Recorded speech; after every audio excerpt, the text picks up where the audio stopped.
La diversidad en las organizaciones significa para mí dos cosas. En primer lugar, riqueza. La diversidad es riqueza. Así como valoramos la biodiversidad, ¿verdad? En nuestro país, y lo consideramos un país megadiverso y cómo eso aporta, digamos,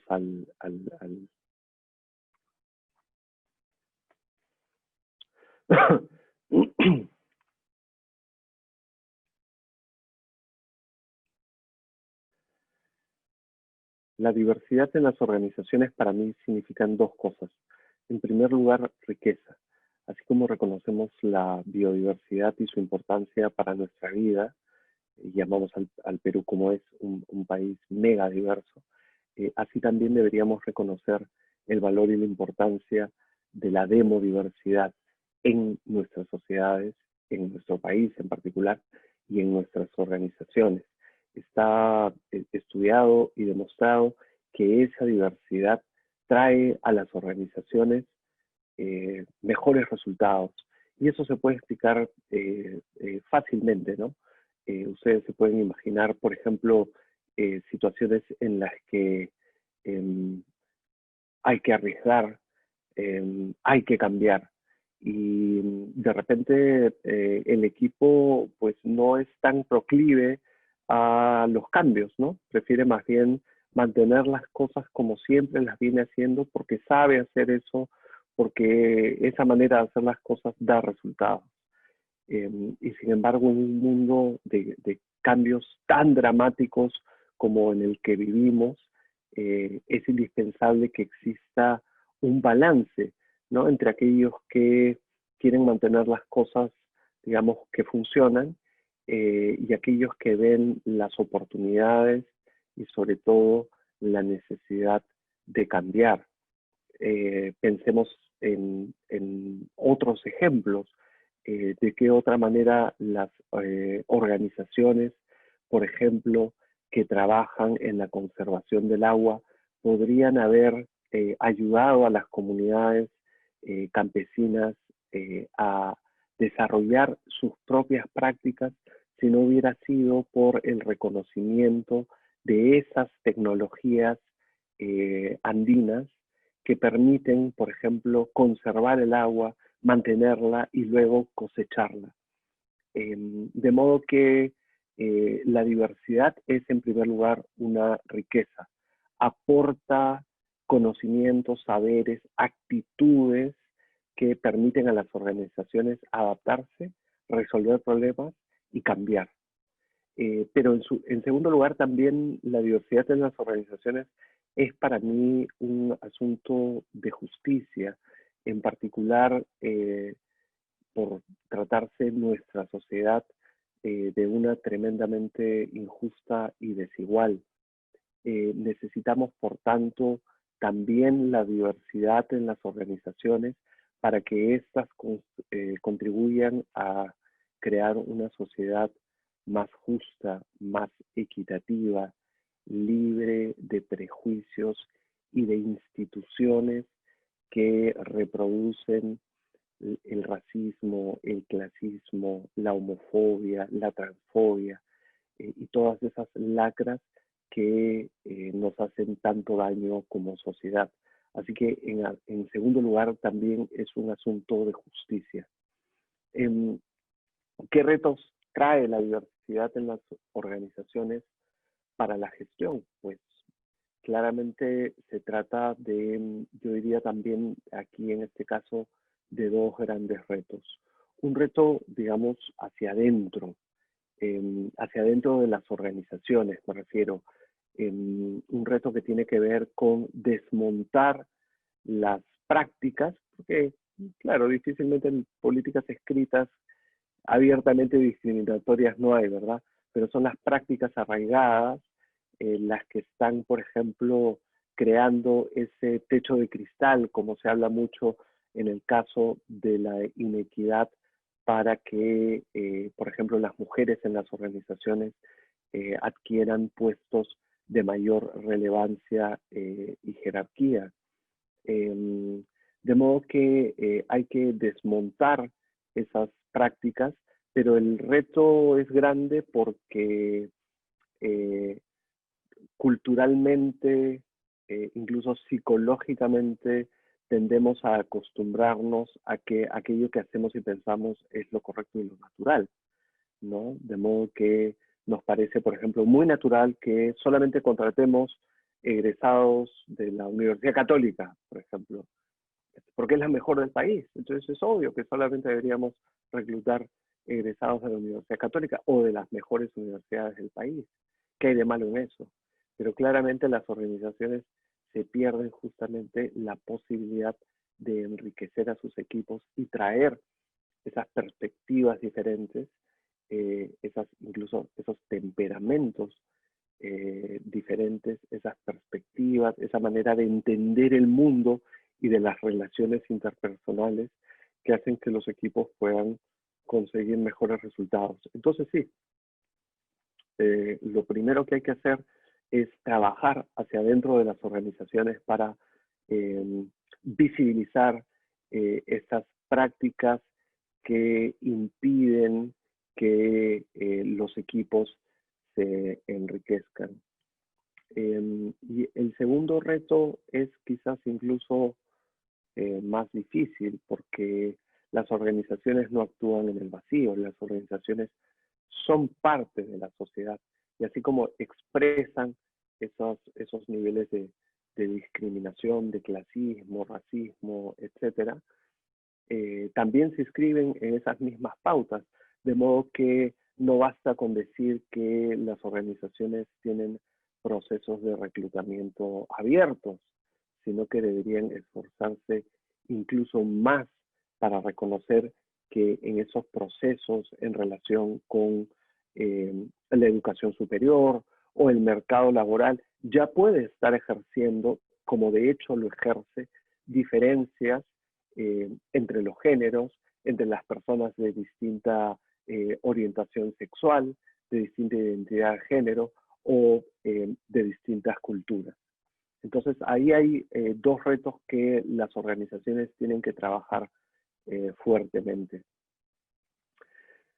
¿Cómo deben prepararse los gestores para una práctica profesional que asuma estos retos? Pues en primer lugar, mucho pensamiento crítico, ¿no? Hay que tomar distancia, deconstruir, dejar de considerar que las prácticas de las organizaciones, las prácticas institucionales dentro de las organizaciones y de nuestra sociedad son naturales o son las mejores, y más bien debemos practicar esa actitud crítica de identificar y exponer los límites que determinadas prácticas podrían estar trayendo el enriquecimiento de los equipos con dicha diversidad.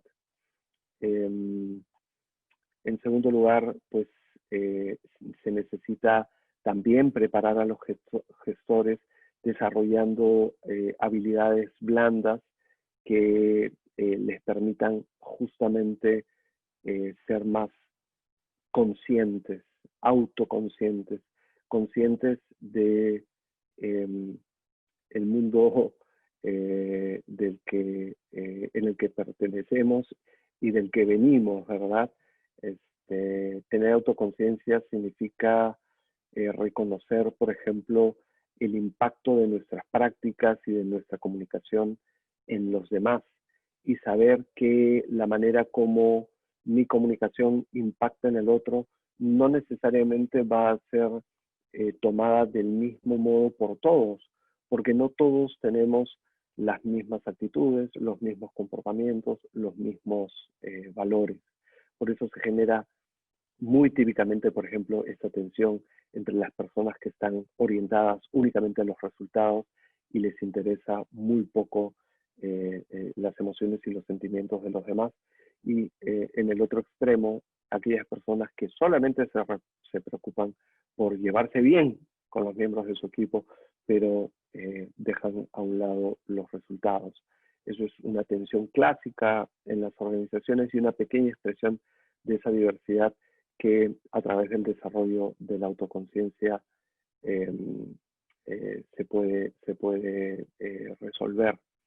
Y por supuesto, en tercer lugar, viviendo en una sociedad tan desigual como la nuestra, por supuesto, el conocimiento de la realidad peruana es indispensable. Es indispensable justamente para reconocer las instituciones que reproducen constantemente la desigualdad y que impiden que muchas personas por su cultura o por su orientación sexual o por su identidad de género sigan estando relegadas de los beneficios que traería una organización abierta a esas diferencias.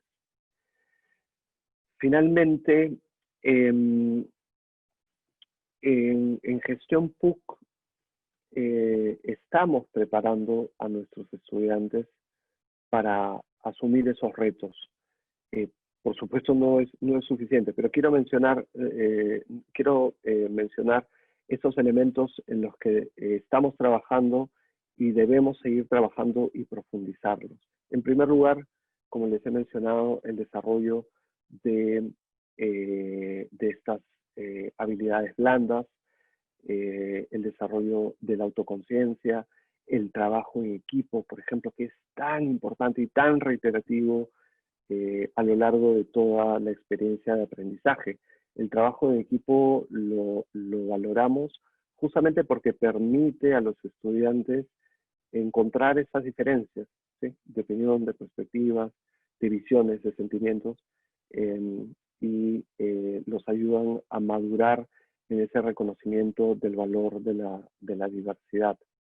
En segundo lugar, lo hacemos y estamos comprometidos con ello, es atraer la diversidad al aula.